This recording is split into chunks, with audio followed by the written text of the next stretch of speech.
Salve, pessoal! Estamos retomando aqui, então, a Grécia na Antiguidade, analisando hoje com vocês o segundo período da história grega, ou seja, o chamado período arcaico. Claro que ele pode aparecer também como o terceiro item da história grega. Por quê? Porque aquele momento que a gente chamou de tempos homéricos pode ser, aliás, subdividido em duas outras partes, o chamado período pré-homérico e o período homérico. De forma geral, nós podemos simplesmente denominá-los de tempos homéricos. Daí o período arcaico começará a aparecer como o terceiro elemento ou o segundo. O que, na verdade, nos interessa dentro do período arcaico, que é um dos mais importantes da evolução da história grega antiga, é analisar com vocês aquela que é a evolução da cidade-estado. Como a gente havia anunciado para vocês, a cidade-estado é nada mais e nada menos do que o país do tamanho de uma cidade. Ora, se é um país do tamanho de uma cidade, a Grécia é pontilhada de países. Teoricamente, nós deveríamos analisar cada uma dessas cidades-estados para poder entendê-las em cada uma das suas especificidades, das suas características. É óbvio que nós iríamos gastar o ano inteiro e não teríamos visto nem metade das coisas que deveríamos analisar. Daí, a importância daquele dado que a gente tinha trabalhado a aula passada com vocês. Lembram? A Grécia tem 80% de montanhas, planícies pequenas de terra pouco fértil, comunicação interna difícil. Como a maior parte da Grécia apresenta esse mesmo tipo de condição, claro que nós então podemos daí tirar um certo tipo de raciocínio. As cidades tendo o mesmo tipo de condição para se desenvolver, vão sair não iguais, mas pelo menos vão ter um desenvolvimento parecido. Daí então nós vamos adotar uma cidade como sendo um modelo do desenvolvimento da polis grega, ou seja, a cidade de Atenas. O que pode comprovar para nós Atenas enquanto modelo? Claro que o aparecimento de uma exceção, e essa exceção será exatamente a cidade de Esparta. Então, em primeiro lugar, vamos dar uma olhadinha aonde fica a cidade de Atenas na Grécia Antiga. Me acompanhe aqui no mapa e você vai perceber exatamente onde ela se localiza. Olha só. Atenas está colocada exatamente no dedão dessa mão espalmada, que é a Grécia. Olha lá, nesse dedão aqui, ó, a chamada região da Ática. Atenas é uma cidade que se localiza na Ática, é uma cidade de origem jônica e que está localizada exatamente numa região igualzinha a todas essas que nós temos mencionado aí para vocês. Aqui você pode apreciar a Acrópole ateniense. A Acrópole é essa que mostra que a cidade começa a nascer em função de problemas defensivos. Geralmente a colocação aí de um templo num lugar alto para vigiar os arredores dessa mesma cidade. Assim, nós podemos, de cara, começar a perceber com vocês o seguinte. Quais seriam as características da cidade de Atenas? Que elementos Atenas apresentaria, então, como seus dados básicos? É exatamente esse o problema que nós vamos começar a apresentar para vocês a partir de agora. Como seria a economia ateniense? Você lembra? Planície pequena, terra pouco fértil. Tudo que o indivíduo planta ali jamais vai ser suficiente para sustentar a população. Daí a importância do comércio marítimo.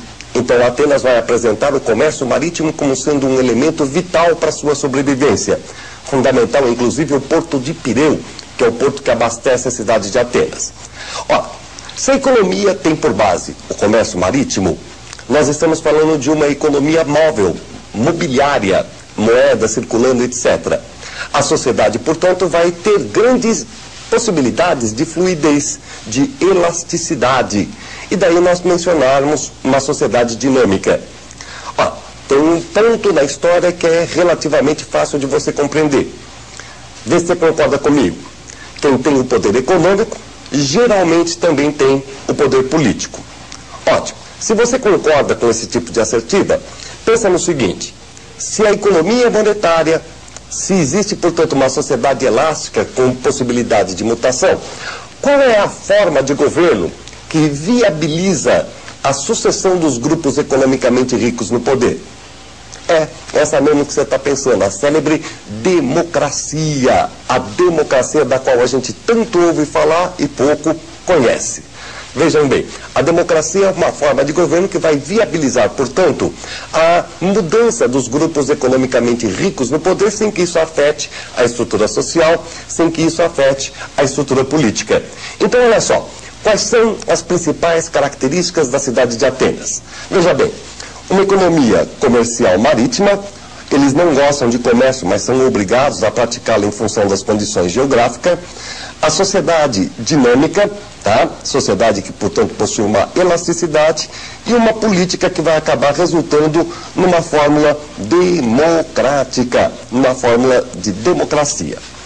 Assim sendo, um dos primeiros dados que nós precisamos pensar é o seguinte: se Atenas tem todo esse conjunto de coisas, será que o comércio efetivamente era importante? Acompanhe aqui com a gente um dos mostruários do comércio ateniense. Por exemplo, esta ânfora ática que você vê aqui na nossa tela. Um dos exemplos mais belos do comércio aí da cidade de Atenas, que trazia as mercadorias, o azeite, o vinho, e toda ela produzida artesanalmente. O comércio, apesar de ser extremamente mal visto, ele é praticado e vai ter uma importância muito grande na evolução política de Atenas. Nós dissemos, então, comércio marítimo, sociedade dinâmica, política democrática. Só que a política democrática, é óbvio, será a resultante de toda uma evolução. E como se faz essa evolução? Quais são as fórmulas de governo que Atenas vai conhecer durante o tempo de sua existência? Olha só, veja bem, em primeiro lugar, a primeira grande forma de governo que Atenas conheceu foi a monarquia. A monarquia rapidamente vai ser substituída pela oligarquia, depois virá a tirania. Importante você fixar aqui a ideia do tirano. Tirano, para o grego, é apenas um governante legal e não um mau governante. Tá? E por fim, a democracia. Olha lá, 4 formas de governo: a monarquia, a oligarquia, a tirania e a democracia. Durante a época oligárquica, você vai ter a nomeação de legisladores, um de nome Drácon, outro de nome Solon. Qual a importância desses 2 legisladores? O Drácon é o indivíduo que vai codificar as leis atenienses. Tá? Vai fazer uma legislação muito severa, leis muito severas, tanto que até hoje, quando você quer falar que uma lei é muito dura, você diz que ela é draconiana. O Solon, por seu turno, é um indivíduo que sabia que para fazer reformas ele precisava da população. Portanto, antes de fazer qualquer outra coisa, o Solon vai estabelecer a igualdade de todos perante a lei em Atenas. Vai abolir a escravidão por dívida e vai elaborar uma reforma censitária, dividindo o poder em Atenas de acordo com a renda do cidadão. Só que a renda considerada pelo Solon é a renda agrária e não a renda monetária. Daí o governo dele acabar não resultando num ponto muito comum para os atenienses, gerando uma revolta que promove então o aparecimento da tirania. E dentre os tiranos, o último deles, de nome Clístenes, é exatamente aquele que elabora o modelo democrático. É ele que vai estabelecer a democracia grega. Olha só quais são as características dessa democracia. Nós temos, em primeiro lugar, a participação direta. Em segundo lugar, o fato dela ser apenas para os cidadãos. Quais são os dados básicos, então? Participação direta, quer dizer, então o indivíduo vai participar de forma clara, aberta nos órgãos dessa democracia, mas aqui está uma limitação. Ela é apenas para os cidadãos. E muita gente vai olhar e vai dizer assim, mas pera lá, isso não está certo? É claro que está.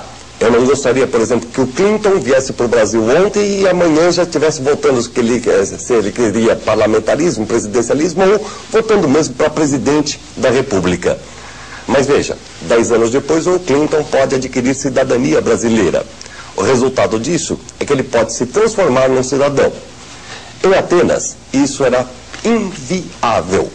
Se você é um meteco, quer dizer, um estrangeiro, não há como você se transformar num cidadão. Ah, mas eu conheci uma menininha ateniense linda, me casei com ela, tal, etc.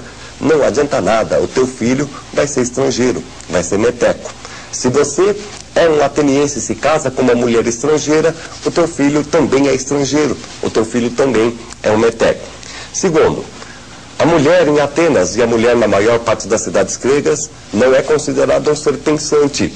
Resultado, ela deve ficar no gineceu, ela deve ficar trancadinha no seu quarto, dá muito pouco palpite, não falar praticamente nada. A letra do Chico Buarque de Holanda, Mulheres de Atenas, descreve isso maravilhosamente bem. Portanto, a mulher também não participa da democracia. Terceiro, essa democracia será apenas uma democracia fundada na mão de obra escrava. Você tem, então, alguns limites a esse modelo democrático. A não participação da mulher, você tem a impossibilidade dos metecos entrarem e você tem o fato dela ser estruturada sobre a mão de obra escrava. Mesmo assim, querendo evitar a tirania, de novo, querendo evitar que aquele governo dos indivíduos fora da lei voltasse, o Clístenes bolou um outro elemento. Este outro elemento chama-se ostracismo. O que é o ostracismo? Você vê aqui na tela com a gente, olha só. O ostracismo é uma forma de exílio político. Todo indivíduo que for considerado perigoso para a democracia ateniense cai dentro de uma votação da Eclésia, a Assembleia Popular da cidade de Atenas, onde o indivíduo é simplesmente julgado por essa Assembleia. Se ele for considerado perigoso, ele está exilado da cidade por 10 anos. Mas é importante frisar que ele é exilado, mas ele não perde nenhum dos seus bens dentro da cidade.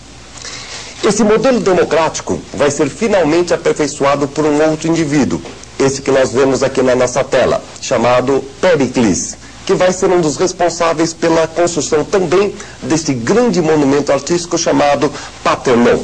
Parthenon, que é da época de Péricles, que é do século deste indivíduo fantástico, que vai levar a cultura grega, um momento de grande evolução da cultura grega, ao maior esplendor e ao grande dado também da democracia. É ele que aperfeiçoa a democracia com uma reforma chamada de mistoforia. E o que é mistoforia? Muita gente acha que mistoforia é euforia depois de comer um misto, aquela coisa toda. Não é bem por aí, gente. Mistoforia é o pagamento feito aos deputados dos órgãos atenienses. E nessa hora vai ter muita gente que vai virar e vai dizer assim para a gente: pô, mas pagar deputado é avanço democrático? É assim, gente, naquela época era, porque tinha cidadão pobre e que trabalhava politicamente em Atenas. Só que quando ele era escolhido, ele não recebia salário nenhum e era obrigado a trabalhar o dia inteiro. Quer dizer, então o pobre não participava. Com a mistoforia, ele passa a participar, tá? Então a aula que vem, a gente mostra a exceção das cidades gregas